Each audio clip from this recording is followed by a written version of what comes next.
శ్రీరాముని చరితమును తెలిపెదమమ్మా, ఘనశీలవతి సీత కథ వినుడోయమ్మా.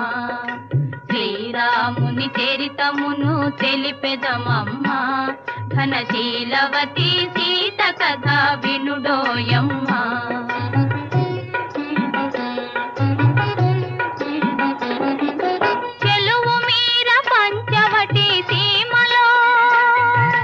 కొలువు చేయ సౌమిత్రి ప్రేమతో, తన కొలువు తీరి రాఘవుడు భామతో. శ్రీరాముని చరితమును తెలిపెదమమ్మా, ఘనశీలవతి సీత కథ వినుడోయమ్మా.